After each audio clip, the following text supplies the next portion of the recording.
Hi, I'm David Pollandine, Director of Development in the Prairies for IJM Canada.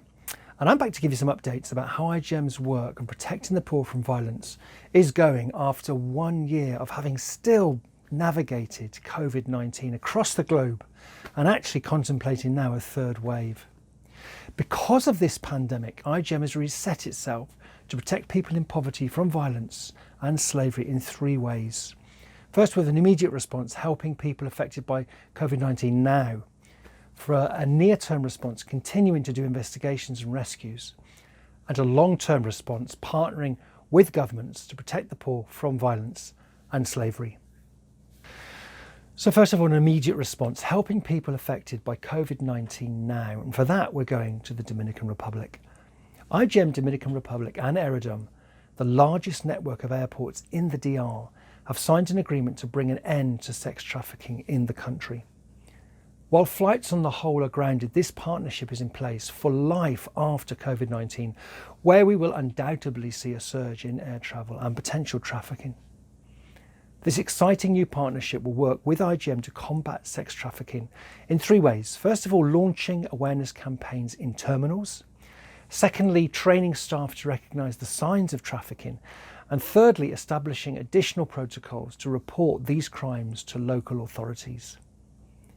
This is the first collaborative agreement that IJM DR has signed with the business sector. As IJM makes new partnerships, the aviation industry is an essential private sector partner to ensure greater impact and achieve protection for those living in vulnerable situations. It's wonderful to see growing demand for protection in DR. And we're excited to see what this partnership will in fact do. And as a reminder that sex trafficking is still happening in the DR during this pandemic, on February the 26th, we rescued 3 teenage girls from sex trafficking in an illegal bar in DR. And we arrested 2 perpetrators, a 37-year-old woman who owned the place and her son. So secondly, we are doing a near-term response, and that's continuing to do investigations and put on rescue operations. For this, we're going to South Asia. 27 people were rescued in South Asia, and IJM's partner FSD worked with local authorities to release 27 people from bonded labour slavery. Hailing from impoverished communities, the men and women were lured to a construction site with an advance payment in return for labour. The owner then used the debt to trap and control the workers.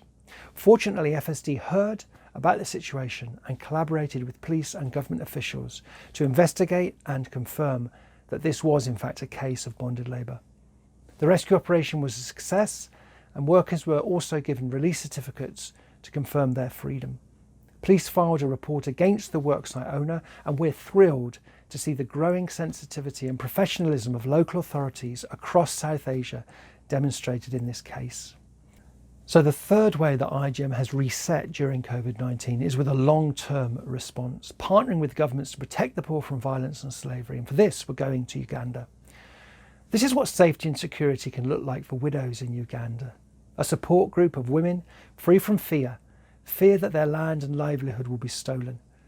They meet together to support each other and build their businesses. This group of women even have a savings program that members can use as a startup capital for their business ideas. Violence against women and children should not be the norm, and that's why IJM Uganda fights for justice for these families. Since 2004, our Ugandan team has helped over 1,800 widows and their families to be restored to their homes and land.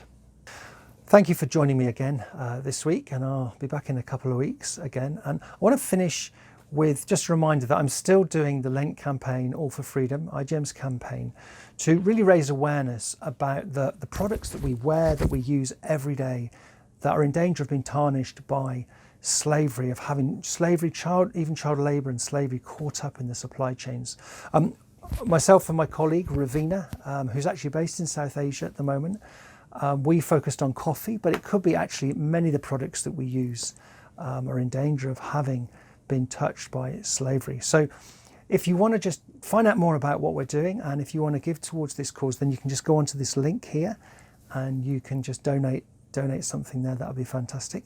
And I'm going to finish with a video that Ravina and I have made just to raise awareness, and we're doing some dance, busting out some dance moves. So yeah, it's quite amusing. Take care, stay safe, God bless, and I'll see you in a few weeks. Thank you. Bye-bye.